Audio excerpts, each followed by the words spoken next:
ఈ సమయంలో మనం అలాగే నిలబడి ఉండగా ప్రకటన గ్రంథము 1వ అధ్యాయము 1వ వచనం నుండి 3 వచనాల వరకు చదువుకుందాము. యోహాను రాసిన ప్రకటన గ్రంథము 1వ అధ్యాయము 1వ వచనం నుండి 3వ వచనం వరకు మనం చదువుకుందాం. యేసుక్రీస్తు తన దాసులకు కనపరచుటకు దేవుడు ఆయనకు అనుగ్రహించిన ప్రత్యక్షత. ఈ సంగతులు త్వరలో సంభవింపనయున్నవి. ఆయన తన దూత ద్వారా వర్తమానము పంపి తన దాసుడైన యోహానుకు వాటిని సూచించెను. అతడు దేవుని వాక్యమును గూర్చియు యేసుక్రీస్తు సాక్ష్యమును గూర్చియు తాను చూచినంత మటుకు సాక్ష్యమిచ్చెను. సమయము సమీపించినది గనుక ఈ ప్రవచన వాక్యములు చదువువాడును వాటిని విని ఇందులో వ్రాయబడిన సంగతులను గైకొనువారును ధన్యులు. ప్రభు ఈ వాక్య భాగమును దీవించునుగాక.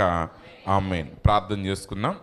మహోన్నతుడ, మహాగణుడ, సర్వాధికారి యేసు ప్రభువా, నీకు వందనాలు నాయన. ఈ యొక్క సమయంలో చదవబడిన వాక్య భాగాన్ని మీ చేతులకు అప్పగిస్తున్నాం తండ్రి. ఈ వాక్యాన్ని మీరు దీవించండి, ఆశీర్వదించండి. నీ ఆత్మ ద్వారా నాతో మాతో మీరు మాట్లాడండి తండ్రి. మాట్లాడుచున్న ప్రతి మాట పునరుద్ధానపు శక్తి ద్వారా నీ బిడ్డల హృదయాల్లో గొప్ప కార్యము జరిగించినట్లుగా మీరు సహాయం చేయండి. మహిమ పొందండి. యేసుక్రీస్తు నామంలో ప్రార్థిస్తున్నాం తండ్రి. ఆమేన్. కూర్చోనండి. మన ప్రభువును రక్షకుడైన యేసుక్రీస్తు యొక్క నామమునకు మహిమ కలుగునుగాక. ప్రభు అయిన యేసుక్రీస్తు యొక్క నామంలో మీ అందరికీ నా ప్రత్యేకమైన వందనాలు తెలియపరుస్తూ ఉన్నాను. ఈ సమయంలో మనం చదివిన లేఖన భాగంలో నుంచి యేసుక్రీస్తు ప్రత్యక్షత అనే అంశం మీద నేను మాట్లాడాలని ఆశపడుతున్నాను. ఎందుకనగా ఈ చివరి కాలంలో ఆయన యొక్క రాకడకు సమీపంగా మనం జీవిస్తూ ఉన్నాము. ఎత్తబడుట కొరకు మనం సిద్ధపడుతూ ఉండగా నిశ్చయంగా దేవుడు మన మధ్య జరిగిస్తున్న ప్రతి కార్యాన్ని మనం గ్రహించవలసిన వారమై ఉన్నాం. ఇక్కడ ఈ యోహాను ఈ యొక్క ప్రకటన గ్రంథాన్ని తెలుగులో ప్రకటన అని అంటారు. ప్రకటన అనగానే పలకటం లేకపోతే ఏదో చెప్పటం అని వస్తుంది. కానీ ఇంగ్లీష్లో రెవల్యూషన్ అంటారు. రెవల్యూషన్ అంటే ప్రత్యక్షత. కాబట్టి ఈ ప్రకటన గ్రంథం అంతా దేని గురించి మాట్లాడుతుంది అనేది దాన్ని మనం గమనించినప్పుడు ఈ ప్రకటన గ్రంథం యొక్క సారాంశం అంతా యేసుక్రీస్తు యొక్క ప్రత్యక్షత అయి ఉన్నది. ఎప్పుడైతే యేసుక్రీస్తును గూర్చిన నిజమైన ప్రత్యక్షతను మనం కలిగి ఉంటామో అప్పుడు మాత్రమే మనము సమస్తాన్ని మనం జయించగలము. దేవుని ప్రవక్త విలియం బ్రాన్హామ్ గారు ఆయన ఏమన్నారంటే, అపోస్తుల కార్యముల గ్రంథాన్ని మనం చూసినప్పుడు అవి అపోస్తుల కార్యములు కాదు, కానీ అపోస్తులలో ఉన్న పరిశుద్ధాత్మ జరిగించిన కార్యాలు అన్నాడు ఆయన.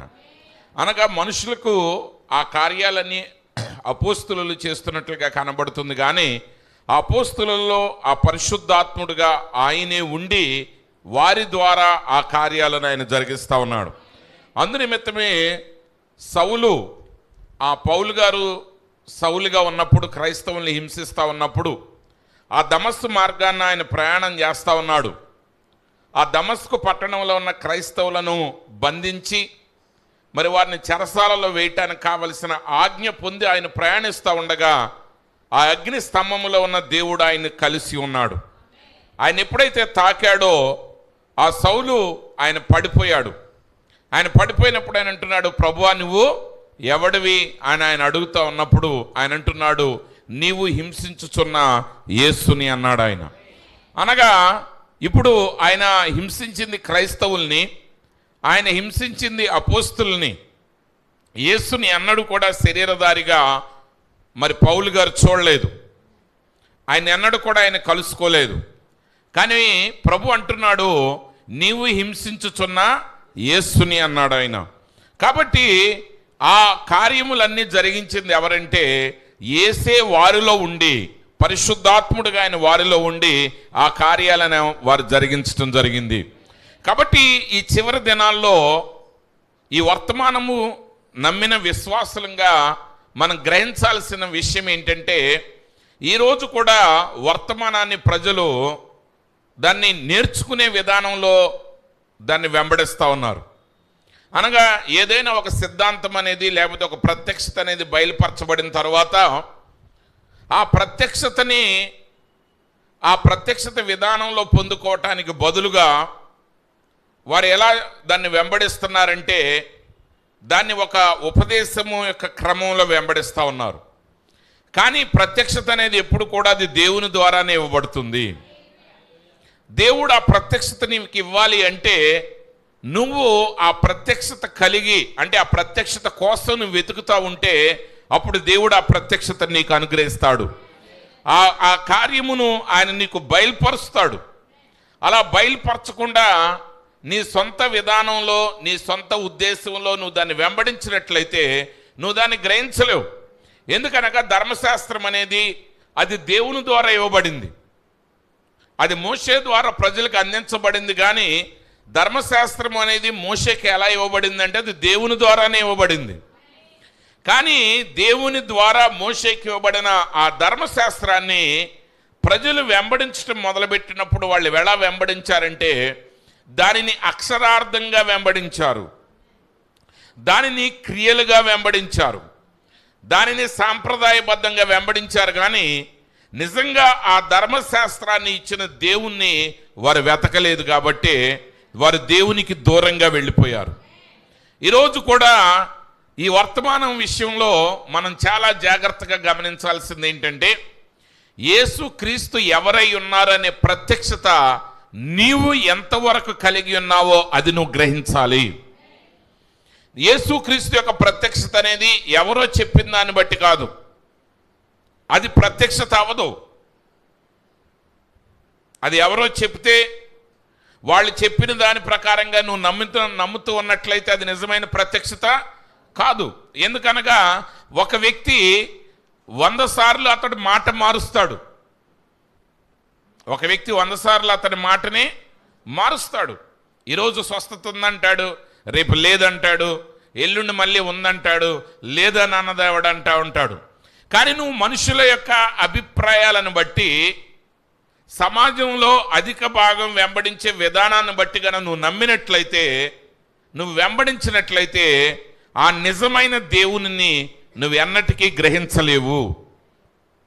కానీ ఈరోజు మనం ఏం గమనించాలి, దేవుని ప్రవక్త ఏం చెప్పారంటే అపోస్తల కార్యముల గ్రంథంలో దేవుడు సంఘములో లేదా పరిశుద్ధాత్ముడు సంఘములో చేసే కార్యాల గురించి అపోస్తల కార్యాల గ్రంథం రాయబడి ఉంటే ప్రకటన గ్రంథానికి వచ్చేసరికి క్రీస్తు విరోధి ఆత్మ సంఘంలో ఎలా పనిచేస్తుందో బయలుపరుస్తుందన్నాడు ఆయన. అనగా అపోస్తల కార్యముల గ్రంథం మనం చదివినప్పుడు అక్కడ అన్ని దేవుని కార్యాలే ఉన్నాయి. సంఘంలో దేవుడు ఎలా సంఘాన్ని ఆయన తన ఆత్మతో నింపాడు, ఎలా వారితో ఉండి ఆయన తన కార్యాలు జరిగిస్తూ ఉన్నాడు, అవన్నీ చూస్తూ ఉంటాం. మనం వారు ఎదుర్కొన్న శ్రమలు మనం చూస్తూ ఉంటాం. కానీ అపోస్తల కార్యం గ్రంథం దగ్గరికి వచ్చేసరికి క్రీస్తు విరోధి ఆత్మ క్రీస్తు ఆత్మ వలె సంఘంలో పనిచేయటం ప్రారంభించాడు. నిజానికి అంత్యక్రీస్తు అంటే క్రీస్తు విరోధి కాదు. అంత్యక్రీస్తు అంటే క్రీస్తు విరోధి కాదు. క్రీస్తు విరోధి అంటే ఆల్రెడీ వాడు కనబడతాడు మనకి, మీ విరోధి ఎవడో మనకి తెలుస్తాడు. కానీ స్నేహితుడుగా ఉండి నీ ఎడల ఒకడు విరోధ భావం కలిగి ఉంటే వాడిని కనుగొనటం కష్టం. కాబట్టి అంత్యక్రీస్తు అంటే ఎవరో?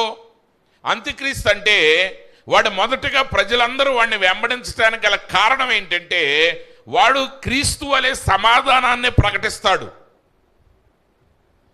వాడు క్రీస్తు వలె క్రీస్తు చేసినట్లుగానే ఆ మంచి మాటలు పలుకుతాడు. ఆ మంచి మాటలను బట్టే ఈ ప్రపంచం అంతా కూడా ఏం చేస్తుందంటే వారి అధికారాన్ని వాడికి అప్పచెప్తారు. ఇప్పుడు ఎవరైనా మీ దగ్గరికి వచ్చి మీ మీద నేను పెత్తనం చేస్తాను, నేను మిమ్మల్ని అణగదొక్కుతానంటే మీరు అధికారం ఇస్తారండి? ఎవరు? అధికారం కోసం వచ్చే ప్రతి వ్యక్తి ఏమంటారంటే నేను మీకు పాలేరులాగా పనిచేస్తానంటాడు. ఏమంటాడండి? నేను మీకు పాలేరులాగా పని చేస్తానంటాడు. తర్వాత అధికారం వచ్చిన తర్వాత వాడు పాలేరులాగా పనిచేస్తాడో నియంతలాగా పనిచేస్తాడో తర్వాత సంగతి. అలాగే క్రీస్తు విరోధి కూడా, అంటే అంత్యక్రీస్తు కూడా ఎలా వస్తాడంటే ప్రారంభంలో వాడు కూడా ఒక గొర్రె పిల్ల వలె వస్తాడు. వాడు కూడా చక్కగా క్రీస్తు పలికినట్లే సమాధానం మనం కలిగి ఉందాం అంటాడు. కానీ సంపూర్ణమైన అధికారం వాడి చేతుల్లోకి వచ్చిన తర్వాత అప్పుడు గొర్రె పిల్ల నుంచి వాడు క్రూరమైన మృగంగా వాడిలో ఉన్న లక్షణాలు బయట పెడతాడు. కాబట్టి ఇప్పుడు ఈ ప్రకటన గ్రంథం ఏం మనకు బోధిస్తూ ఉందంటే, సంఘము లోపల క్రీస్తు విరోధి ఆత్మ ఎలా పనిచేస్తుందో చూపిస్తూ ఉన్నది. అయితే అదే సమయంలో ఈ ప్రకటన గ్రంథము నిజమైన ప్రత్యక్షత ఏం చూపిస్తుందంటే, యేసు క్రీస్తు ఏమై ఉన్నాడు అనే ప్రత్యక్షతను మనకు చూపిస్తూ ఉన్నది. మనం గ్రహించాల్సింది నిజమైన యేసుక్రీస్తుని. ఆ యేసుక్రీస్తు యొక్క ప్రత్యక్షతని మనం కలిగి ఉంటేనే తప్ప మన ఈ అంత్యకాలములో వచ్చే ఈ క్రీస్తు విరోధి లేదా అంత్యక్రీస్తు విరోధి నుంచి మనం తప్పించబడాలి అంటే ఆ నిజమైన ప్రత్యక్షతను ఎవరికి వారు వ్యక్తిగతంగా కలిగి ఉండాలి. అందునిమిత్తమే వాక్యం ఇక్కడ చెప్తుంది, యేసుక్రీస్తు తన దాసులకు కనబరుచుటకు దేవుడు ఆయనకు అనుగ్రహించిన ప్రత్యక్షత. ఇప్పుడు దేవుడు యేసుక్రీస్తు ఆయన ఎవరు అనే ప్రత్యక్షతని ఆయన తన దాసులకి అనుగ్రహిస్తున్నాడు. ఎందుకనగా ఈ ప్రత్యక్షతను కలిగి ఉంటేనే, దేవుని గురించిన నిజ ప్రత్యక్షతను కలిగి ఉంటేనే నువ్వు శ్రమలు ఎదురైనప్పుడు నువ్వు ఆ శ్రమలను జయించగలవు.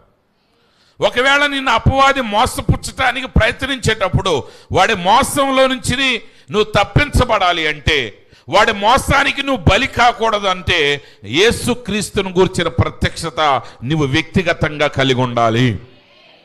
దేవుని గురించిన ప్రత్యక్షత నీకు సంపూర్తిగా లేనంత వరకే అపవాది నిన్ను తన బంధాల్లోనే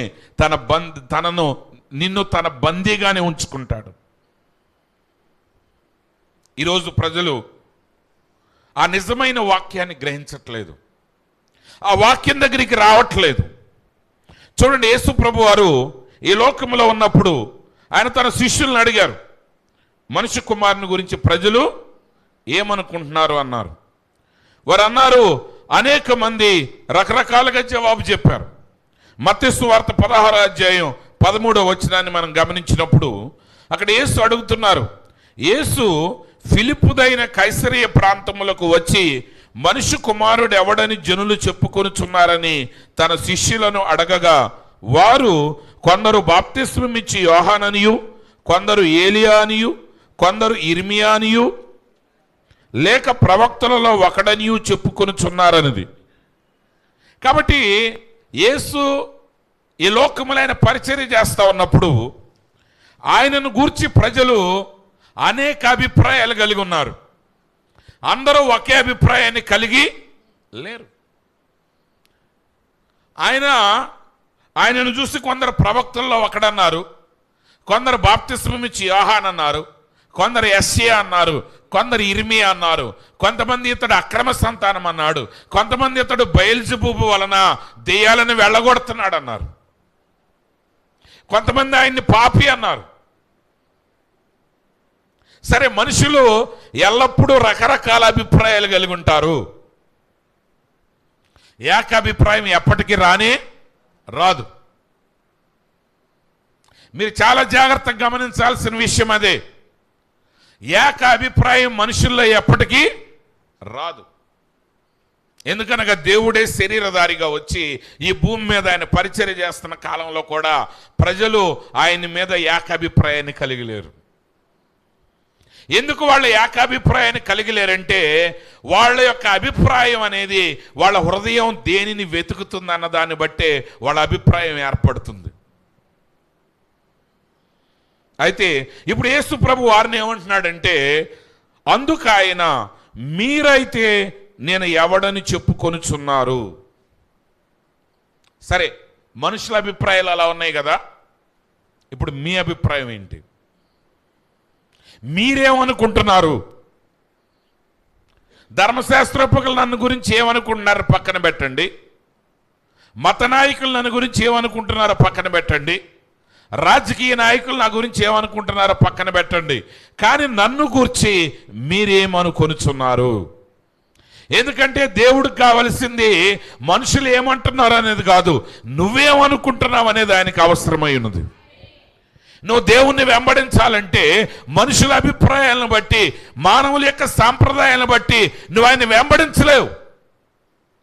నువ్వు ఆయన్ని వెంబడించాలంటే ఆ ప్రత్యక్షత నీవు కలిగి ఉండాలి. ఆ శ్రమల్లో నువ్వు నిలవాలంటే ఆ ప్రత్యక్షత నువ్వు కలిగి ఉండాలి. ఒకవేళ ఆ ప్రత్యక్షత నీవు కలిగి లేనట్లయితే అపవాది ఖచ్చితంగా నిన్ను మోసం చేయగలడు. అప్పుడు వాళ్ళు అన్నారు, అందుకు సీమోను పేతురు, నీవు సజీవుడగు దేవుని కుమారుడు అయిన క్రీస్తు అని చెప్పాను.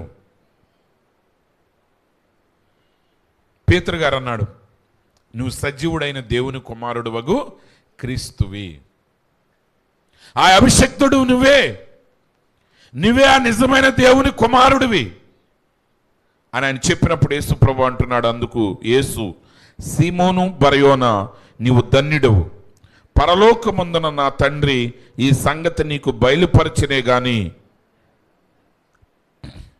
నరులు నీకు బయలుపరచలేదు. కాబట్టి ఇప్పుడు యేసు ప్రభు ఆయనతో అంటున్నాడు, సీమోన్ బరయోనా, నీవు ధన్యుడవు. ఎందుకంటే ఈ ప్రత్యక్షత నీకు బయలుపరిచింది పరలోకముందున్న తండ్రియే గాని ఏ నరుడు కాదు. ఆ ప్రత్యక్షత నీకు రావాలి అంటే నువ్వు నరుడు దగ్గర నేర్చుకోలేవు, అది దేవుని వలన మాత్రమే నీకు ఇవ్వబడాలి. ఈ 7వ దూత పలుకు దినాలలో ఆయన బూర ఊదబోచుండగా దేవుడు తన దాసులకు ప్రవక్తలకు తెలిపిన సువార్త ప్రకారము దేవుని మర్మము సమాప్తమగునని చెప్పినప్పుడు ఆ 7వ దూత పలికే దినాలలో, ఆయన స్వరం వినబడే దినాలలో ఆయన వెంబడించిన వారిలో కూడా అనేక భిన్నాభిప్రాయాలు కలుగుతున్నాయి. ఎందుకు కలుగుతున్నాయంటే వారు ఆయన యొక్క స్వరాన్ని సరిగా వినట్లేదు. ఎందుకు ఇన్ని భిన్నాభిప్రాయాలు? ఎందుకు ఇన్ని భిన్నాభిప్రాయాలు అంటే ఆయన స్వరాన్ని విననీయకుండా వీళ్ళ స్వరాలు ఎక్కువ చేసి వినిపించడం వల్ల. నన్ను ఒక అయ్యగారు చాలా బాధపడిపోతున్నాడు, ఎందుకు జనాలకి ప్రత్యక్షత అర్థం కావట్లేదు. ఎందుకు అర్థం కావట్లేదు అంటే ఇట్లాంటి స్వరాలు అడ్డం పడటం వల్ల. ఆయన ద్వారా ప్రత్యక్షత వాళ్ళకి చేరనీయకుండా ఎవడికి దోచింది వాడే మాట్లాడేసుకుంటా, ఇదే సత్యం అనుకుంటా, ఇది కాకపోతే వాడు దెయ్యం అంట, వాడు ఇష్టం వచ్చినట్టు మాట్లాడటం వల్ల ప్రతివాడు ఆ స్వరాన్ని వాళ్ళు వినలేకపోతున్నారు. దేవుడు ఒక వ్యక్తితో మాట్లాడే వరకు వీళ్ళు ఆగట్లా. పేతురుగా ప్రత్యక్షత ఎవరిచ్చారు? నరులెవలా, అది దేవుని వలన ఆయనకి అనుగ్రహించబడింది. నరుల ద్వారా ఇవ్వబడితే అది థియాలజీ అవుతుంది, అది ఒక వేదాంతం అవుతుంది, అది ఒక శాస్త్రం అవుతుంది. కానీ అది దేవుడు ఆ ప్రత్యక్షత నీకు వ్యక్తిగతంగా ఇచ్చినప్పుడు ఏమవుతుందంటే అది ఒక బండవలే నీ హృదయంలో స్థిరంగా నిలబడుతుంది. అందులో యేసు ప్రభు ఆయనతో అంటున్నాడు, ఈ ప్రత్యక్షత నీకు ఇచ్చింది మనుషులు కాదు, నరులు నీకు ఇవ్వలేదు. ఎందుకంటే ఏ నరుడు ఒక ప్రత్యక్షతను ఒక మనిషికి ఇవ్వలేడు. ఆ ప్రత్యక్షత ఇవ్వగలిగిన వాడు ఆయన మాత్రమే. కాబట్టి ఆయన అంటున్నాడు, నువ్వు ధన్యుడివి, ఎందుకంటే పరలోకమందున్న ఈ తండ్రి నీకు ఈ ప్రత్యక్షతను ఇచ్చాడు కానీ నరులు నీకు దీనిని బయలుపరచలేదు. మరియు నీవు పేతురువు, ఈ బండ మీద నా సంఘమును కట్టుదును, పాతాళలోక ద్వారములు దాని ఎదుట నిలవనేరవని నేను నీతో చెప్పుచున్నాను. ఏ కాలంలోనైనా ఏ తరంలోనైనా దేవుని కొరకు నిలబడిన ప్రతి వ్యక్తి దేవుని నుండి నేరుగా ప్రత్యక్షతను పొందుకున్నవాడై ఉన్నాడు. నేరుగా దేవుని నుండి ఆ ప్రత్యక్షత కలిగి లేనివాడు ఎవడు కూడా స్థిరంగా నిలబడలేడు. ఇప్పుడు యేసు ప్రభు పేతురుతో అంటున్నాడు, నువ్వు బండ వంటి వాడివి, ఈ బండ మీద నా సంఘాన్ని నేను కడతాను, పాతాళలోక ద్వారములు దీని ఎదుట నిలవజాలవు అని ఆయన చెప్పాడు. అయితే చాలా మంది అనుకుంటున్నారు ఆ పేతురు, ఆ బండ ఎవరో కాదు పేతురు అని. ప్రవక్త దాన్ని చక్కగా వివరించారు. క్యాథలిక్స్ ఏమంటారంటే ఆ బండ పేతురు అని, డెనామినేషన్స్ వాళ్ళు ఏమంటారంటే యేసు క్రీస్తే ఆ బండ ఉన్నాడు. కానీ ప్రవక్త ఏమన్నాడంటే ఆ బండ, నిజమైన బండ ఎవరంటే యేసు ఎవరో అనే ప్రత్యక్షత. హల్లెలూయా. యేసుక్రీస్తు కాదు, యేసుక్రీస్తు ఎవరు అనే ప్రత్యక్షతను కలిగినప్పుడు ఆ ప్రత్యక్షత మీద ఆయన తన సంఘాన్ని నిర్మించే దేవుడై ఉన్నాడు. ఆ ప్రత్యక్షతను కలిగి ఉన్నప్పుడు పాతాళలోక ద్వారాలు నీ ఎదుట నిలవచాలవు. ఎందుకంటే ఆ ప్రత్యక్షత నువ్వు కలిగి ఉన్నావు. అలా కాకుండా ఆ ప్రత్యక్షత నీకు లేదనుకోండి, సమస్యలు ఎదురైనప్పుడు, సాతాను క్రియలు ఎదురైనప్పుడు, రకరకాల అబద్ధ బోధకులు ఎదురైనప్పుడు నువ్వేమైపోతావంటే నువ్వు తప్పిపోతావు. అబ్రహాము దేవుణ్ణి నమ్మాడు. దేవుడు అబ్రహాముతో అన్నాడు, నేను నీ కుమారుణ్ణి ఇస్తానన్నాడు. కుమారుణ్ణి ఇస్తానంట మాత్రమే కాదు, ఆయన ఏం చెప్పాడంటే నీ బంధువుల్ని, నీ స్వజనుల్ని, నీ దేశాన్ని విడిచి నేను నీకు చూపించే దేశానికి వెళ్ళమన్నాడు. ఏ దేశం వెళ్ళాలో తెలియదు, ఏ దేశం వెళ్ళాలో ఆయనకి తెలియదు. కానీ తన హోదాని విడిచిపెట్టుకున్నాడు, తన సంపదను విడిచిపెట్టాడు, తన దేశాన్ని విడిచిపెట్టాడు, తన ప్రజల్ని విడిచిపెట్టాడు. ఇప్పుడు దేవుణ్ణి వెంబడించడం మొదలుపెట్టాడు. 75 సంవత్సరాలు అయిపోయింది. 75 సంవత్సరాల వయసులో ప్రారంభించాడు. 99 సంవత్సరాలు వచ్చింది. ఇంకా ముసలివాడు అయిపోతున్నాడు. ఇంకా బిడ్డలు కలిగే అవకాశం ఆయనకి సన్నగిల్లిపోతా ఉంది. అయినను అబ్రహాము దేవుణ్ణి నమ్మాడు. ఎలా నమ్మాడు అబ్రహాం దేవుణ్ణి? ఈరోజంటే మనం చాలా సాక్ష్యాలు వింటూ ఉంటాం. ఒక్కొక్కరి జీవితంలో దేవుడు చేసిన గొప్ప గొప్ప కార్యాల గురించి మనం వింటూ ఉంటాం. మరి అబ్రహాము ఎలా నమ్మాడు అంటే అబ్రహాముకు ఒక ప్రత్యక్షత ఉంది. అబ్రహాముకి ఒక ప్రత్యక్షత ఉంది. ఏం ప్రత్యక్షత అంటే దేవుడు నమ్మదగిన వాడై ఉన్నాడు. ఆయన అనేక మంది ప్రశ్నించవచ్చు. నువ్వు దేవుణ్ణి వెంబడించేటప్పుడు నీకు చిన్న శ్రమ రాగానే, ఇబ్బంది రాగానే, కలవరం రాగానే నిన్ను 100 మంది ప్రశ్నిస్తూ ఉంటారు. అవునండి, ప్రశ్నిస్తారా? ప్రశ్నించరా? ప్రశ్నిస్తారు. మిమ్మల్నే కాదు, మీరు ప్రశ్నిస్తారు జనాల్ని. మీరు కూడా జనాల్ని ఏం చేస్తారండి? ప్రశ్నిస్తారు. మరి అబ్రహాముని ఈ 25 ఏళ్ళు ఎవరు ప్రశ్నించలేదా? లేకపోతే ఆయనకే సందేహాలు రావా? అనుకున్న పని అనుకున్న సమయానికి జరగకపోతే ఆయనకు సందేహం వస్తుందా రాదా? వస్తుంది. కానీ అబ్రహాము స్థిరంగా నిలబడ్డాడు. ఎందుకు స్థిరంగా నిలబడ్డాడంటే ఆయన నమ్మాడు. ఏమని నమ్మాడంటే దేవుడు నమ్మదగిన వాడు. ఆయన మాట ఇచ్చాడంటే ఆయన ఖచ్చితంగా దాన్ని నెరవేర్చే దేవుడు. ఓకే, ఆ సందేహం తీరగానే ఇంకో సందేహం వస్తుంది. సరేనండి, ఆయన మాట ఇచ్చే దేవుడు, నెరవేర్చే దేవుడు, కానీ సమయానికి చేయలేదు కదా. ఇప్పుడు నువ్వు 99 సంవత్సరాల వయసులోనికి వచ్చేసావు. నీ భార్య 89 సంవత్సరాల వయసులోనికి వచ్చేసింది. ఆమె గర్భం మృతతుల్యమైపోయింది. ఇప్పుడు బిడ్డలు పుట్టే అవకాశం ఎలా? సరే, ఆమెకి బిడ్డ పుట్టే అవకాశం ఉంటే దేవుణ్ణి నమ్మదగిన వాడు, ఆయన బిడ్డనిస్తాడు అనుకుందాం. ఇప్పుడు ఆమె మృతతుల్యమైపోయింది. ఆమె గర్భం, బిడ్డలు పుట్టే అవకాశం ఆమెకి లేనే లే. మరి ఇప్పుడు ఎలా పిల్లలు పుడతారు?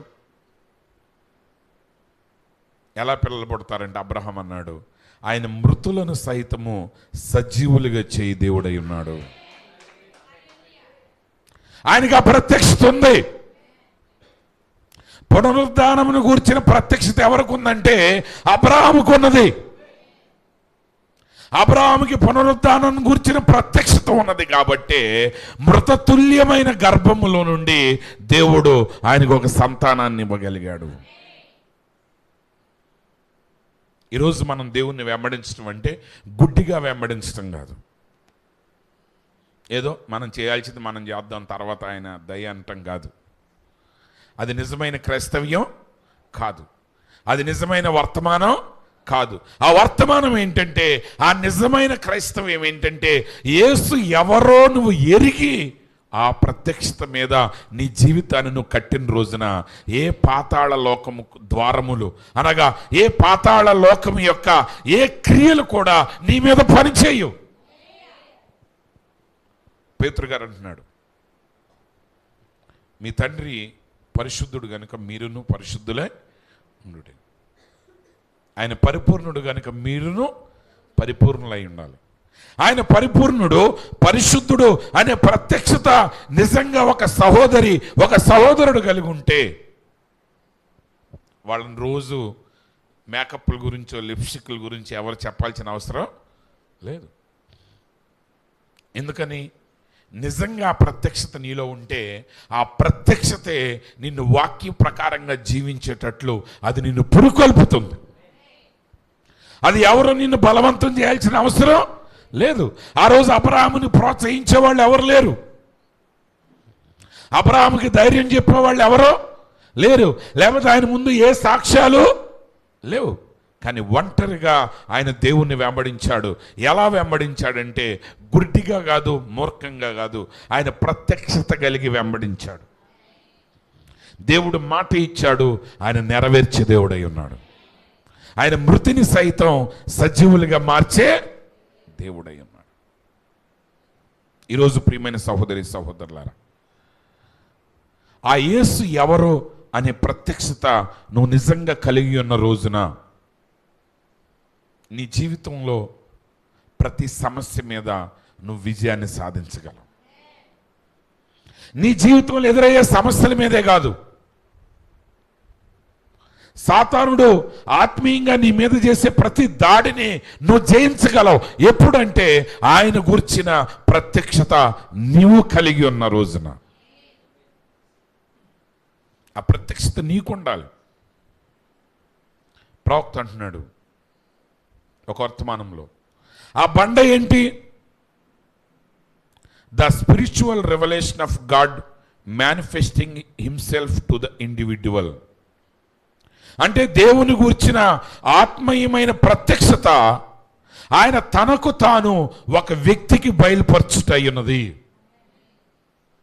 నీ జీవితంలో ఒక రోగం మీద నువ్వు విజయాన్ని సాధించాలి అంటే ఆయన స్వస్థపరిచే దేవుడు అనే ప్రత్యక్షత నీకు రావాలి. ఆ ప్రత్యక్షత నీకు రానంత వరకే అపవాది నీ మీద దాడి చేస్తానే ఉంటాడు. ఈరోజు అలా చెప్పాలి అంటే సంఘంలో కొన్ని వందల, క్రైస్తవ్యంలో కొన్ని వందల అబద్ధాలని నిజాలను నమ్ముతున్నారు. ఒక స్వస్థత విషయంలోనే కాదు, అనేక విషయాల్లో. వారెందుకు పీడించబడుతున్నారు, వారెందుకు బాధించబడుతున్నారంటే ఇంకా వారు ఆ ప్రత్యక్షతను వారు కలిగి లేరు. ఆ వాక్య ప్రత్యక్షత మీద వారు ఆ దేవుడు వారికి ఆ ప్రత్యక్షతను ఇవ్వలేదు. వారు పొందుకోవట్లేదు దాన్ని. ఎందుకు వారు ప్రత్యక్షతను పొందుకోవట్లేదంటే వారు ఏది నమ్మారో అదే వారికి జరగాలని చూస్తున్నారు. ఈరోజు మనుషులు ఎలా తయారయ్యారంటే వాళ్ళ మనసులో ఒకటి ఉంటుంది, దాన్ని అంగీకరించేవాడు కోసం వెతుకుతారు వాళ్ళు. ఒకసారి ఒక వ్యక్తి కంట ఒక ఆయన ఉన్నాడు, ఆయన భార్యకి సడన్గా చెవుడు వచ్చేసిందంట. ఆయన భార్యకి చెముడు వచ్చింది. ఎంత పిలిచినా ఆమెకు అర్థం కావట్లేదు, వినపడట్లేదు. కొన్నిసార్లు అయితే ఆమెకి చెవుడు వచ్చిందని ఆమెతో చెప్తే ఆమె ఫీల్ అయిపోద్ది, బాధపడిపోద్ది అని చెప్పి ఈయన ఆలోచిస్తున్నాడంట. మా ఆవిడికి చెవుడు వచ్చేసింది, ఈ మధ్య కొన్ని మాటలు అర్థం అవుతున్నాయి, కొన్ని మాటలు అర్థం కావట్లేదు, కానీ ఆమెకి చెవుడు వచ్చిందని చెప్తే ఎంతో బాధపడిపోద్ది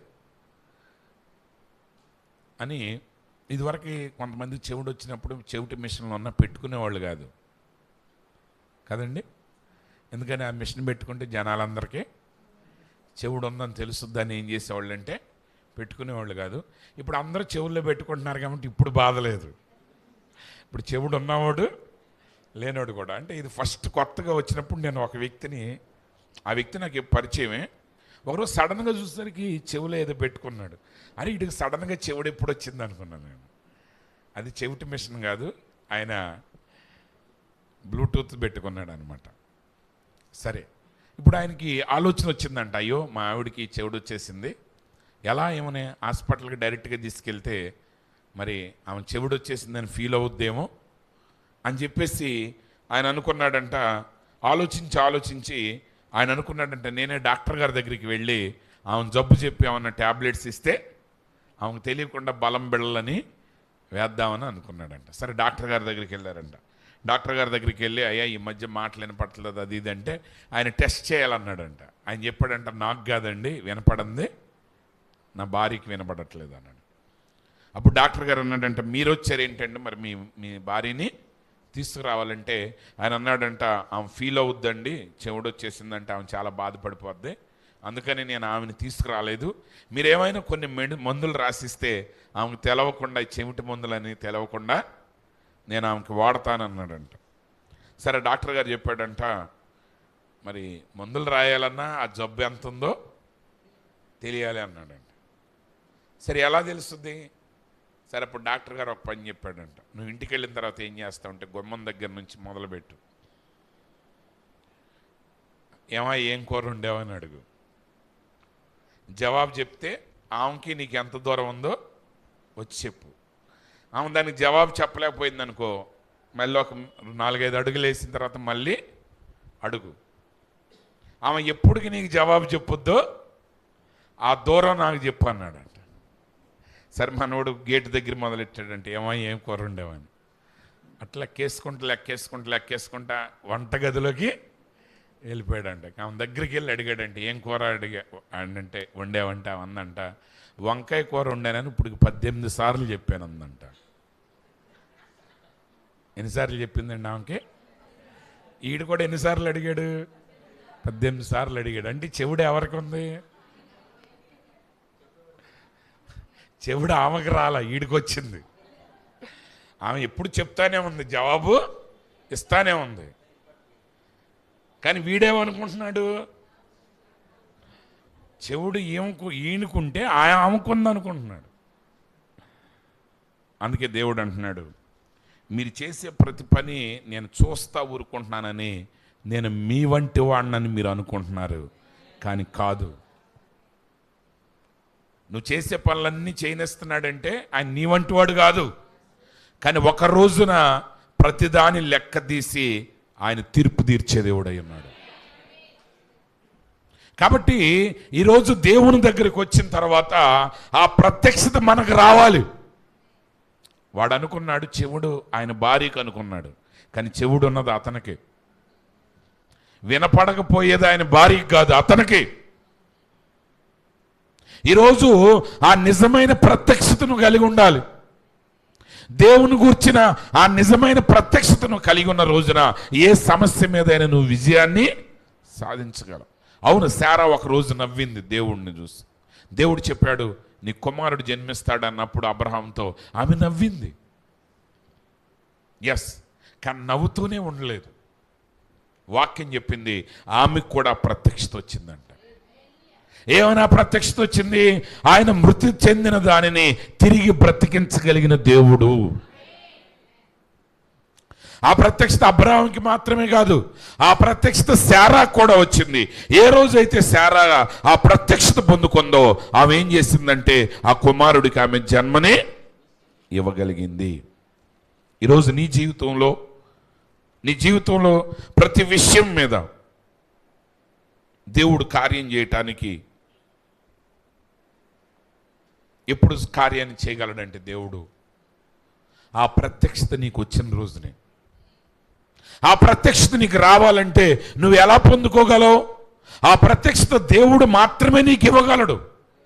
నువ్వు మనిషి మీద ఆధారపడినంత వరకే దేవుడు ఆ ప్రత్యక్షత నీకు ఇవ్వలేడు. ఈరోజు మనం ఎవరినైనా ఒక విషయం అడిగినప్పుడు ఆ వ్యక్తి చెప్పినది ఇంకో వ్యక్తి చెప్పిన దానికి భిన్నంగా ఉందనుకోండి, వెంటనే మనం అడుగుతాం, అదేంటండి ఆయన అలా చెప్తున్నాడు కదా, ఈయన ఎలాగూ చెప్తున్నాడు కదా, మీరు ఎలాగూ చెప్పారేంటంటాం. అది మనుషుల వరకు పర్వాలేదు, కానీ దేవుని దగ్గరికి వచ్చిన తర్వాత అది చెల్లుబడి కాదు. నువ్వు ఈయనేం చెప్పాడు అంటే అది రీసెర్చ్ అవుద్ది. అదేమవుద్దండి? రీసెర్చ్ అవుద్ది, రెవల్యూషన్ అవ్వదు. రెవల్యూషన్ అనేది ఏంటంటే నువ్వు అనుకున్నది కాదు, ప్రజలు చెప్పింది కాదు, ఆ ప్రత్యక్షతను దేవుడు నీకు ఇవ్వాలి. ఆ ప్రత్యక్షత ఎప్పుడైతే నీ హృదయాన్ని తాకిందో, ఆ ప్రత్యక్షత నీ హృదయాన్ని తాకినప్పుడు మాత్రమే అపవాది క్రియల్లో నుంచి నువ్వు తప్పించుకోగలవు. అపవాది క్రియల్లో నుంచి నువ్వు ఎప్పుడు తప్పించుకుపడతావంటే నిజమైన ప్రత్యక్షత నీకు తెలియాలి. దేవుడు ఏమై ఉన్నాడు అనేది నీకు తెలియాలి. దేవుని ఆత్మక్రియలు ఎలా ఉంటాయో నీకు తెలియాలి. అలా తెలియకపోతే ఏమవుతుందో తెలుసా? పౌలు గారు సౌలుగా ఉన్నప్పుడు క్రైస్తవులను చంపటానికి బయలుదేరాడు. ఎందుకు బయలుదేరాడు క్రైస్తవులను చంపటానికి? యేసుప్రభు అన్నాడు, మిమ్మును చంపు ప్రతివాడు దేవుని సేవ చేస్తున్నాను అనుకునే రోజు ఒకటి వస్తుంది అన్నాడు. వాక్యం నీకు అర్థం కాకపోతే దుర్మార్గంగా నడవటమే భక్తి అనుకునే రోజులు కూడా వచ్చేసినాయి. ఈరోజు సమాజం అంతా అలాగే ఉంది. ఈరోజు ఎలా ఉందండి సమాజం? అన్ని మతాలు, అన్ని గుంపులు, అన్ని తెగలు ఏంటంటే నేను చెప్పినట్టుగా నువ్వు వినకపోతే నీ తల నరికేస్తాను, అంతే కదా? చెప్పండి, అవునా కదా? ఈరోజు ప్రజలు ఉద్రేకంతో ఉన్నారు. వాళ్ళని ఎంత రెచ్చగొడితే నాయకులకి అంత లాభం. ఎవరైనా సరే. కానీ యేసు ప్రభు ఆయన హింసించిన వారి కొరకు ఆయన ప్రార్థించాడు. నీలో ఆ స్వభావంగా లేకపోతే నువ్వు చాలా జాగ్రత్తగా గమనించాలి. యేసు ప్రభు వారు ఒక గ్రామానికి వెళ్ళినప్పుడు ఆ గ్రామస్తులు ఆయన చేర్చుకోలేదంట. యేసు ప్రభు నా గ్రామస్తులు చేర్చుకోలేదు. శిష్యులు అన్నారు, ప్రభువా ఏలియా అగ్ని కురిపించినట్టు మేము అగ్ని కురిపించి ఈ గ్రామం అంతటిని కాల్చేయమంటావా? యేసు ప్రభు అన్నాడు, మీరెట్టి ఆత్మను కలిగి ఉన్నారో మీకు తెలీదు. ఏలియా అగ్ని కురిపించాడు. దేనికి కురిపించాడు? దేవుడు ఒక్కడే అని నిరూపించడానికి ఇజ్రాయేల్ దేశంలో అగ్నిని కురిపించాడు. అంతేగాని ఆయన్ని ఇంట్లోనికి రానిలేదన్నందుకు, లేదా ఆయనకి మంచి చెడ్డలు చేయలేనందుకు, ఆయనకి స్వాగతం పలకనందుకు కాదు అగ్ని కురిపిస్తానన్నది. అంటే మీరు గమనిస్తున్నారా? దేవుడి కార్యాలని కూడా తీసుకునే అపవాది ఎలా ప్రజల్ని ప్రేరేపిస్తున్నాడు మీరు చాలా జాగ్రత్తగా గమనించాలి. ఏలియా అగ్ని కురిపించాడు, నిజమే అది. వీళ్ళు కూడా ఏలియా లాగానే అగ్ని కురిపించాలనుకుంటున్నారు. కానీ వాళ్ళ ఆత్మ దేవుని ఆత్మ కాదు. వాళ్ళు నడిపించబడేది రక్షకుని ఆత్మ కాదు. అందునిమిత్తమే ఈరోజు ఈ ప్రకటన గ్రంథము చాలా జాగ్రత్తగా మనం గమనించాలి. ఎందుకనగా అపవాది, క్రీస్తు విరోధి లేదా అంత్యక్రీస్తు ఏ రకంగా సంఘంలో పనిచేస్తున్నాడో మనం గమనించాలి. నువ్వు గమనించకపోతే ఆ చెడ్డ ఆత్మే నిజమైన క్రీస్తు ఆత్మను పొరబడే అవకాశం ఉన్నది. యేసు ప్రభు వారేమో, తండ్రి వీరేం చేస్తున్నారు వీరు ఎరగరు గనుక వీరిని క్షమించమని ప్రార్థన చేస్తే, ఇప్పుడు జనాలేమో స్వాగతం పలకనందుకే అగ్ని కురిపించేయాలంటున్నారు వాళ్ళు శిష్యులు. అది నిజమైన ఆత్మైనా కాదు. కానీ ఎప్పుడైతే వారు పరిశుద్ధాత్మ చేత నింపబడ్డారో, స్టెఫను రాళ్లతో కొట్టినప్పుడు వాళ్ళు అన్నారు, స్టెఫన్ అన్నాడు, తండ్రి వీరేం చేస్తున్నారు వీరు ఎరగరు గనుక వీరిని క్షమించమన్నాడు. ఈరోజు ప్రియమైన దేవుని బిడ్డలారా, మనం చాలా జాగ్రత్తగా వాక్య ప్రత్యక్షత విషయంలో చాలా జాగ్రత్తగా ఉండాలి. దేవుని గురించిన ప్రత్యక్షత నువ్వు కలిగి ఉండాలి. అన్ని విషయాల్లో, నీ వ్యక్తిగతమైన జీవితంలో, నీ కుటుంబ జీవితంలో, సమాజంలో, నీ భక్తి జీవితంలో నువ్వు ఎత్తబడే వరకు అదంతా దేని మీద ఆధారపడి ఉందంటే యేసు ఎవరో అనే ప్రత్యక్షత నువ్వు కలిగి ఉన్న దానిని బట్టే. ఒకసారి దావీదు తప్పు చేశాడు. ఒకసారి దావీదు ఏం చేశాడంటే ఇశ్రాయేలు జనాంగాన్ని లెక్క వేశాడు. అది లెక్క వేయకూడదు దేవుని యొక్క లెక్క ప్రకారం. ఇశ్రాయేలుని లెక్క పెట్టడం ఎవడి వల్ల కాదు, కానీ ఆయన లెక్క పెట్టాడు. అప్పుడు దేవుడు ప్రవక్తను పంపించాడు దావీదు దగ్గరికి. దావీదు, నేను నీ ఎదుట 3 మార్గాలు పెడుతున్నా. నువ్వు తప్పు చేసావు కాబట్టి తప్పనిసరిగా శిక్ష పొందాల్సిందే. ఏం చేయమని నీ ఎదుట నేను 3 మార్గాలు పెట్టాను. ఒకటి, 7 సంవత్సరాలు నీ దేశంలో కరువు వస్తుంది, లేదా 3 నెలలు నీ శత్రువులు నిన్ను తరుముతారు, లేదా 3 రోజులు నేను నీ దేశం మీద తెగులు రప్పిస్తాను. ఈ మూడిట్లో ఏది కావాలని కోరుకుంటే అది నీకు జరుగుతుంది అన్నాడు. అప్పుడు దావీదు అంటున్నాడు, నేను పెద్ద చిక్కులో పడి ఉన్నాను, ఏది ఎన్నుకోవాలో నాకు అర్థం కావట్లేదు. మనకు కూడా చిన్న చిన్న విషయాలకే ఆలోచిస్తూ ఉంటాం. అవునండి, అంతే. ఆలోచించడంతోనే చిరిగిపోతున్నాయి మన బ్రతుకులన్నీ.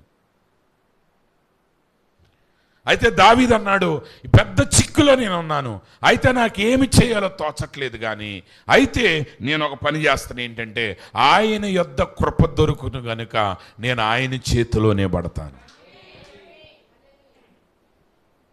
అంటే దేవుని చేతిలోనే పడటానికి దావీదు ఇష్టపడ్డాడు. ఎందుకంటే ఆయన కృప కలిగిన దేవుడై ఉన్నాడు, ఆయన వాత్సల్యత కలిగిన దేవుడై ఉన్నాడు. ఆ ప్రత్యక్షతను కలిగి ఉన్న రోజునే నువ్వు సరైన మార్గంలో నడవగలవు. ఈరోజు చాలామంది దేవుని విషయంలో ఆ సరైన ప్రత్యక్షత లేక దేవుని దగ్గరకు రావటానికి బదులుగా దేవుని నుంచి దూరంగా పారిపోతున్నారు.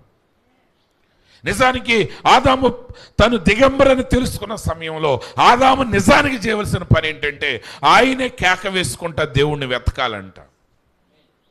తండ్రి తండ్రి నువ్వు ఎక్కడున్నావు? ఇదిగో నేను పతనం అయిపోయాను, నేను పడిపోయాను, నేను తప్పు చేశాను, నేను దిగంబరిగా ఉన్నానని కేకలు వేయటానికి బదులుగా ఆయన అంజూరపు ఆకులు కచ్చడాలుగా కొట్టుకుని ఆయన చెట్టు చాటును దాక్కున్నాడు.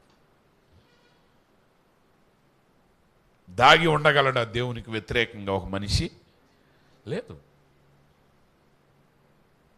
ప్రియమైన సహోదరి సహోదరులారా, ఈరోజు యేసుక్రీస్తు నీ జీవితంలో ఏమై ఉన్నాడో అనేది చాలా జాగ్రత్తగా మీరు గమనించండి. ఎందుకనగా మన జీవితంలో ఎదురయ్యే ప్రతి సమస్యని ఆయన జయించిన దేవుడై ఉన్నాడు. అన్ని విషయాల్లో ఆయన నీకు జయమును ఇవ్వగలిగిన దేవుడై ఉన్నాడు.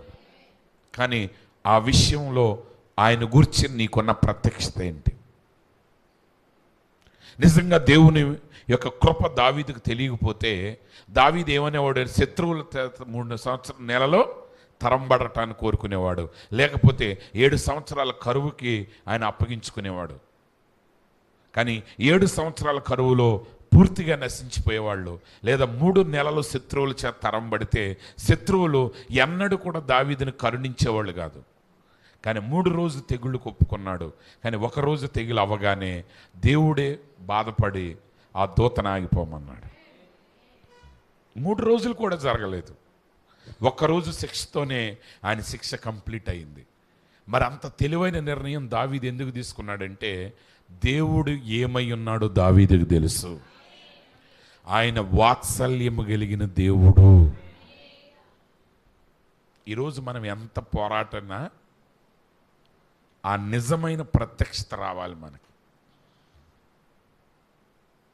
ఆ ప్రత్యక్షత అంటే ఆ గ్రహింపునిచ్చేవాడు దేవుడే. ఈరోజు యుగ సంబంధమైన దేవత అనేకుల యొక్క హృదయానికి గుడ్డితనం కలుగజేసింది, ఆత్మీయ నేత్రాలకి గుడ్డితనం కలుగజేసింది.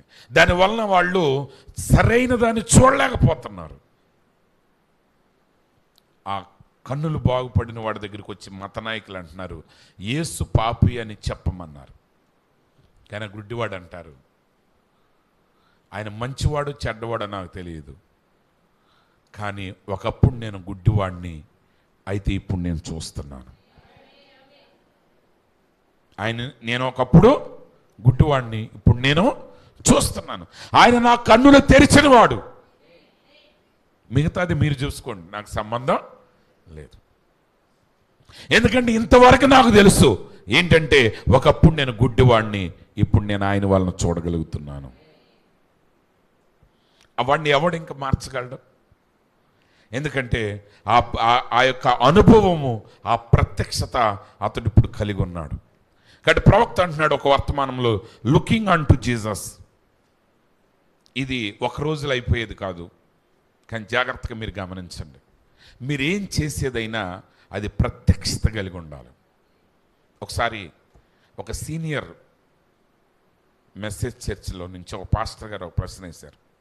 ఏమన్నా అసలు దశంభాగి మిమ్మల్ని బైబిల్లో దేవుడు ఎక్కడ చెప్పాడని అడుగుతున్నాడండి మా సంఘ పెద్దలు అన్నారు.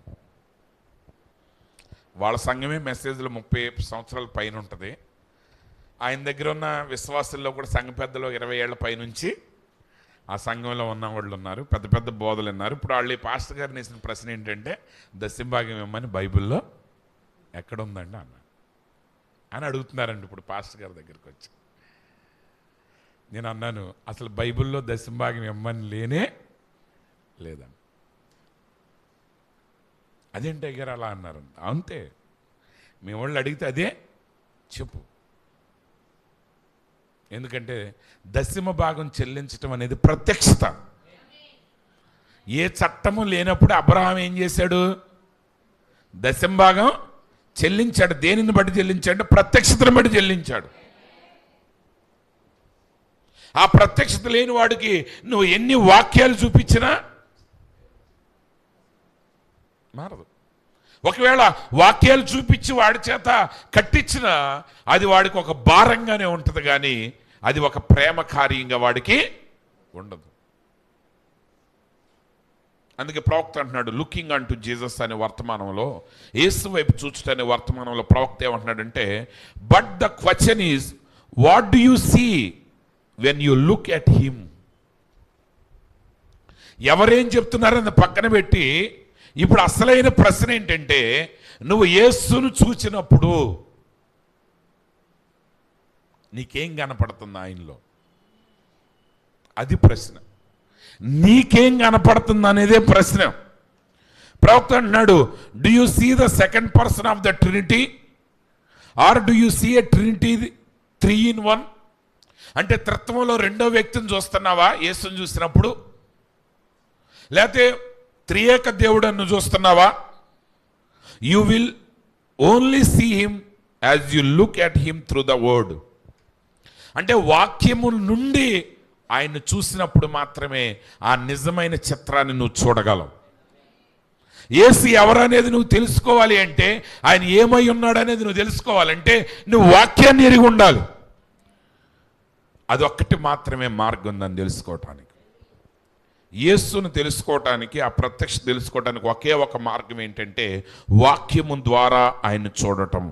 ఎందుకనగా ఆయనే ఆ వాక్యమై ఉన్నాడు. It will reveal himself. అంటే వాక్యమే ఆయనను ప్రత్యక్షపరుస్తుంది. Depends on what you are looking for. నువ్వు దేని కొరకు వెతుకుతున్నావు అన్నదాని మీదే అన్నీ ఆధారపడి ఉన్నాయి. నువ్వు దేవుణ్ణి తెలుసుకోవాలనుకుంటే నువ్వు దేవుణ్ణి తెలుసుకుంటావు. నువ్వు మతాన్ని తెలుసుకోవాలనుకుంటే మతమే తెలుసుకుంటావు. ఎందుకంటే నువ్వు వెతకింది మాత్రమే నీకు దొరుకుతుంది. If you look to him to argue then you are looking wrong. ఒకవేళ ఆయనతో వాదించడానికి నువ్వు ఆయన వైపు చూస్తే నువ్వు సరైన వ్యక్తి వైపు నువ్వు చూడట్లేదు. ఎందుకంటే హీ డిడ్ంట్ ఆర్గ్యూ. ఆయన వాదాలు పెట్టుకునేవాడు కాదు. It wasn't meet for him to argue. ఎందుకంటే వాదించటం ఆయన యొక్క ఉద్దేశం కాదు. అందునిమిత్తం యేసు ప్రభు వారు ఆయన అనేక మంది ప్రశ్నలు వేసినప్పుడు కొన్నిసార్లు జవాబే ఇవ్వలేదు, కొన్నిసార్లు ఇచ్చిన 1-2 మాటలు చెప్పి వెళ్ళిపోయాడు. ఆయన ఎప్పుడు కూడా సవాళ్ళు విసరలేదు. ఎందుకు విసరలేదంటే అది ఆయన పని కాదు, ఆయన అందుకొరకు రాలేదు. Remember you see him as you know at him through his word. వాక్యం నీకు తెలిసిన విధానాన్ని బట్టి మాత్రమే ఆయన నువ్వు గ్రహించగలవు అండ్ రికగ్నైజ్ హిమ్, ఆయన గుర్తించగలవు. Now you cannot see him until your eyes is open to the fact. ఆయన నువ్వు చూడాలంటే నీ కన్నులు తెరవబడాలి. ఆ యథార్థతను చూసినప్పుడు మాత్రమే యేసు ఎవరనే కార్యాన్ని నువ్వు గ్రహించగలవు. 2 men can look at the same scripture and disagree. 2 వ్యక్తులు ఒకే వాక్యాన్ని చదివి ఇద్దరు ఆ వాక్యానికి భిన్నంగా మాట్లాడవచ్చు. One of them has got to be right and the other one wrong. ఒకడు సరైనది అయి ఉంటుంది, ఇంకొకటిది తప్పు అయి ఉంటుంది. కానీ ఒకే వాక్యాన్ని చూసి విపరీతంగా మాట్లాడే వాళ్ళు ఉన్నారు. కానీ వీటన్నిటి మధ్య నువ్వు గమనించాల్సింది ఏంటంటే, యేసుక్రీస్తు ఏమై ఉన్నాడు, ఆయన నీ జీవితంలో ఏం చేయగలడో అనేది నువ్వు గ్రహించాలి. ఆ గ్రహించినప్పుడు మాత్రమే ఆ గ్రహింపు, ఆ ప్రత్యక్షత ఏం చేస్తుందంటే నిన్ను వాక్య ప్రకారంగా నడిపించేటట్టు చేస్తుంది. ఆ ప్రత్యక్షత నువ్వు చూడగలగాలి. ఆ ప్రత్యక్షత నీకు ఎలా ఇవ్వబడుతుందంటే, నీ సొంత అభిప్రాయాలు నువ్వు పక్కన పెట్టి, మనుషుల అభిప్రాయాలు నువ్వు పక్కన పెట్టి, వాక్యానికి నీ హృదయంలో చోటిచ్చినప్పుడు అప్పుడు దేవుడు నీ హృదయంతో మాట్లాడగలడు. ఎందుకనగా ఆ ప్రత్యక్షత నీకు వచ్చిన రోజునే అప్పుడు వాక్యానికి అనుగుణంగా నువ్వు జీవించగలవు. పేతురు అన్నాడు యేసు ప్రభువుని, నువ్వు సజీవుడు అయిన దేవుని కుమారుడు వగు క్రీస్తు. ఓకే, అక్కడ వరకు బాగానే ఉంది. ఒక సమయం వచ్చింది, యేసు ప్రభు అన్నారు, నా శరీరం తిని నా రక్తం త్రాగితేనే కానీ మీరు నిత్య జీవాన్ని కలిగి ఉండరు అన్నాడు. ఆ మాట అనగానే ఇది బహు కష్టంగా ఉన్నదని అనేకులు ఆయన్ని విడిచి వెళ్ళిపోయారు. ఎందుకు వెళ్ళిపోయారంటే, నిజానికి యేసు ప్రభు చెప్పింది తప్పు అంతవరకే నీకు అర్థమైతే. అంటే ఈరోజు మనం బైబిల్ మొత్తం చదువుతున్నాం కాబట్టి మనకు అర్థమైంది. కానీ ఆ రోజు యేసు ప్రభు పలికినప్పుడు వాళ్ళకి తెలిసిన జ్ఞానం ప్రకారం ఆయన చెప్పింది తప్పు. ఎందుకంటే బైబిల్ చెప్తుంది రక్తాన్ని తాగకూడదు, రక్తాన్ని తాగకూడదు. కానీ యేసు ప్రభు ఏమంటున్నాడు, ఆయన రక్తాన్ని తాగమన్నాడు. మరి అది తప్ప ఒప్ప? అది తప్పే. ఇశ్రాయేలీయులు ఎప్పుడు కూడా ఏ జంతువు రక్తాన్ని వాళ్ళు తాగలేదు. రక్తాన్ని గురించి నేను మిమ్మల్ని ప్రశ్నిస్తానన్నాడు దేవుడు. కాబట్టి ఆ మాట వినగానే వాళ్ళందరూ కూడా అభ్యంతరపడి వెళ్ళిపోయారు. అప్పుడు యేసు ప్రభు ఆ ప్రత్యక్షత పేతురుకు తెలుసా? తెలీదు. రక్తం అంటే ద్రాక్షారసం అన్నప్పుడు ఆయనకి తెలీదు. లేకపోతే ఆయన శరీరం తింటాం అంటే ఒక రొట్టె తింటాం అనే సంగతి పేతురికి తెలీదు. కానీ పేతురుకు తెలిసింది ఏంటంటే, ఈయన సజీవుడైన దేవుని కుమారుడు క్రీస్తు. వాక్య ప్రత్యక్షత ఈయనకు ఉంది అనే గ్రహింపు ఆయనకు ఉంది, అంతవరకే. అప్పుడు యేసు ప్రభు పేతురుని అడుగుతున్నాడు, అక్కడ ఉన్న వాళ్ళని అడుగుతున్నాడు, అయ్యా మీరు కూడా వెళ్ళిపోవాలనుకుంటున్నారంటే వాళ్ళు అన్నారు, అయ్యా నిత్య జీవపు మాటలు నీ యొద్ద ఉండగా మేము ఎక్కడికి వెళ్తాం? ఓకే, అంటే ఆ కఠినమైన పరిస్థితుల మధ్య పేతురుని నిలబెట్టింది ఏంటంటే ఆయన కలిగి ఉన్న ప్రత్యక్షత. ఆ ప్రత్యక్షత లేని వారు ఆయన విడిచి వెళ్ళిపోయారు. కానీ పేతురు ఆ ప్రత్యక్షత కలిగి ఉంది కాబట్టి ఆ ప్రత్యక్షత మీద ఆయన నిలబడ్డాడు. ఒకనొక సమయం వచ్చింది, అప్పుడు యేసు ప్రభు ఆ పస్కా పండగ రోజున ఆ రొట్టెని విరిచి అన్నాడు, ఇది మీ కొరకు విరవబడుచున్న నా శరీరం అన్నాడు. ఆయన ద్రాక్షారసాన్ని తీసుకున్నాడు, ఇదిగో ఇది మీ కొరకు చిందించబడుచున్న నా రక్తంలోని నిబంధన అన్నాడు. ఆ ద్రాక్షారసాన్ని వారికి ఇచ్చాడు. నేను వచ్చే పర్యంతం మీరు దీన్ని ఇది చేయండి అన్నాడు. మరి ఇలాగే ఆ రోజే చెప్పుంటే అందరూ ఉండేవాళ్ళ లేదా? ఆ 1000 మంది ఉన్నప్పుడు యేసుప్రభు ఒక రొట్టె తీసుకుని ద్రాక్షారసం తీసుకుని, అమ్మ ఇదిగో ఈ రొట్టె నా శరీరం, ఇది తినండి, ఇదిగో ఇది ద్రాక్షారసం, ఇది నా రక్తం, ఇది తాగండి అంటే శుభ్రంగా ఉండిపోయేవాళ్ళు. కానీ వాళ్ళని యేసుప్రభు అలా చెప్పిన రోజున వాళ్ళు నిజమైన ఆయన శరీరాన్ని తినాలేమో అనుకున్నారు, నిజంగా ఆయన రక్తాన్ని తాగాలనుకున్నారు. అందుకే ఆయన విడిచి వెళ్ళిపోయారు. కానీ నిజమేంటో సరైన గ్రహింపు పేతురుకి లేదు. కానీ ఆయనకి ఒక విషయం తెలిసి ఏంటంటే, ఈయన నిజమైన దేవుని కుమారుడై ఉన్నాడు. దాన్ని ఎలా చేయాలో ఆయనకి తెలుసు అనే గ్రహింపు మాత్రం పేతురులో ఉంది. అందునిమిత్తమే ఎవరు కూడా పేతురుని కదపలేకపోయారు. పేతురు జీవితంలో కూడా పొరపాట్లు ఉన్నాయి. ఇస్కరియోతు యోధ జీవితంలో పొరపాటు ఉంది, పేతురు జీవితంలో పొరపాటు ఉంది. కానీ పేతురుకు తెలుసు యేసు క్షమించేవాడని. ఇస్కరియోతు యోధకి ఆయన గురించిన ప్రత్యక్షత లేదు. ఆయన ఏదో క్రౌడ్ పుల్లర్లాగా చూశారు. అంటే జన సమూహాలను ఆకర్షించేవాడిగా, ఒక గొప్ప నాయకుడు అవుతాడేమో, ఆయన ఒక రాజు అవుతాడేమో, ఈ లోకాన్ని పరిపాలించాలనుకున్నాడు. కానీ నిజమైన ప్రత్యక్షత ఇస్కరియోతు యోధాకి లేదు. కాబట్టి ప్రియమైన సహోదరి సహోదరులారా, మన జీవితంలో మనం ఏ స్థితిలోనైనా దేవుని నుంచి తొలగిపోకుండా మనల్ని కాపాడేది ప్రత్యక్షత అయి ఉన్నది. కాబట్టి గుడ్డిగా మనుషుల మీద ఆధారపడకండి. కొంతమంది అంటారు, అంత పెద్దోళ్ళే చెప్తే, ఎంత పెద్దోడు చెప్పినా ఎంత చిన్నోడు చెప్పినా అది వాక్యం అయి ఉండాలి. వాక్యం అయితే వాక్యం, లేకపోతే అది వాక్యం కాదు. ఇక్కడ 100 మంది ఉన్నారా, 1 ఉన్నారా, 2 ఉన్నారా అనేది ముఖ్యం కాదు. ఎందుకంటే మన మోషేని చూస్తే 20 లక్షల మందిని నడిపించాడు. అంటే 20 లక్షల మంది ఉన్నారు కాబట్టి మోషే తప్పు కాదు, ఆయన చెప్పింది కరెక్ట్. ఏలియా ఒక్కడే ఉన్నాడు, ఆయన చెప్పింది కరెక్ట్. దేవుడు ఎలా నడిపించినా ఆ నడిపించేది వాక్యమై ఉండాలి. మనం గుడ్డి లెక్కలు వేసుకోకూడదు. కొంతమందికి దాన్ని ఏమంటారండి, కొన్ని బండ గుర్తులు ఉంటాయి అన్నమాట. ఏం గుర్తులు? బండ గుర్తులు. గుర్తులు ఉన్నంత వరకు ఓకే, కానీ అన్నిసార్లు బండ గుర్తులు పనికిరావు. ఒకసారి అంటే ఒకడు తాగి ఓ స్వీట్ షాప్కి వెళ్ళాడంట. ఒక స్వీట్ షాప్కి వెళ్ళి స్వీట్ కొన్నాడంట. 50 రూపాయలు స్వీట్ కొన్నాడు, 100 రూపాయలు ఇచ్చాడు. ఆడి చిల్లర లేదన్నాడు. చిల్లర లేదన్నసరికి వాళ్ళిద్దరి మధ్య వాదోపవాదాలు జరిగినాయి అంట. వాడు అంటాడు, తాగుబోతాడు, నాకు నా 50 రూపాయలకి గ్యారంటీ ఏంటి అన్నాడంట. అప్పుడు షాప్ వాడు అన్నాడంట, ఆ స్వీట్ ఇచ్చేసి 100 తీసుకుని వెళ్ళిపోమన్నాడంట. వీడికేం తప్పదు, తీసుకెళ్ళాలి. సరే, ఆడు గుర్తుపెట్టుకున్నాడంట. బయటకు వచ్చి చూస్తే అక్కడ ఒక ఆవు పడుకుని ఉందంట. షాప్ ముందు ఒక ఆవు పడుకుని ఉంది. ఓకే, వెళ్ళిపోయాడు. సరే, మరుసటి రోజు ఆడికి మత్తు దిగిపోయింది. ఎప్పటికో సాయంత్రానికి జ్ఞాపకం వచ్చింది, రాత్రి స్వీట్ తెచ్చాం, 50 రూపాయలు అక్కడి నుంచి రావాలని. సరే, మరి షాప్ ఎట్లా గుర్తుంటుంది వీడికి? ఆడికి గుర్తు ఏంటంటే ఆవు పడుకొని ఉంది. ఆ ఊరు మొత్తం తిరిగితే ఒక ఆవు ఎక్కడ పడుకొని ఉందంటే ఒక టైలర్ గారి షాప్ దగ్గర పడుకొని ఉందంట. వీడు లోపలికి వెళ్ళి నా 50 రూపాయలు అంటాడంట. 50 రూపాయలు ఏంటంటే రాత్రే స్వీట్ కొన్నా నేను, 100 రూపాయల స్వీట్. అంటే స్వీట్ షాప్ ఏంటంటే ఇది బట్టల షాప్ అన్నాడంట. అంటే నా 50 నాకు ఇవ్వాల్సి వస్తుందని రాత్రికి రాత్రి నువ్వు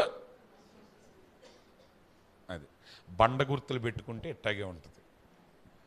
అది ఏం చేయాలి? షాపు పేరు, షాపు ఓనర్ పేరు, షాపు నెంబర్ తీసుకుంటే అడ్రస్ తెలిస్తే షాపు దగ్గరికి వెళ్తాం. కానీ దాని ముందు పడుకున్న ఆవో గాడితో పడుకుందని ఒక్కొక్క నల్ల కుక్క అక్కడ ఉండేదని నువ్వు అనుకుంటే ఏమవుతుంది? అదేం కొండ లేకపోతే కరెంట్ ట్రాన్స్ఫార్మర్ కదలకుండా ఉండటానికి. వాక్యం జీవం కలిగింది. ఇది బండ గుర్తులకి కొండ గుర్తులకి లొంగేది కాదు. ఆయన అలా చేశాడు, ఈయన ఎలా చేశాడు కాదు. ఇది జీవం కలిగింది కాబట్టి ఆయనతో ప్రవహించాలి మనం. ఆ జీవం ఆయన ఎక్కడికి వెళ్తే అక్కడికి మనం వెళ్ళాలి. ఎప్పుడంటే ఆ ప్రత్యక్షత మన హృదయంలోనికి వచ్చినప్పుడు. ఆ ప్రత్యక్షత రాని వాళ్ళు ఏం చేశారంటే డెనామినేషన్స్గా మిగిలిపోయారు. లోదర్ను నడిపించిన వాడు ఆయనే, కానీ అంత దాటి ఆయన పరిశుద్ధతలోనికి తీసుకొచ్చేటప్పుడు లోదర్ దగ్గర ఉన్న వాళ్ళు ఏం చేశారంటే ఆ విశ్వాసంతోనే ఆగిపోయారు, ముందుకి రాలా. ఎందుకు రాలేదు? వాళ్ళు బండ గుర్తులకి ఆగిపోయారు. కానీ జీవం కలిగిన వాళ్ళే దాన్ని దాటుకుని అవతలకి వచ్చారు. ఎత్తబడే వరకు మన ప్రయాణం అలా సాగాల్సిందే. ఆ ప్రత్యక్షత కలిగి మనం సాగాల్సిందే.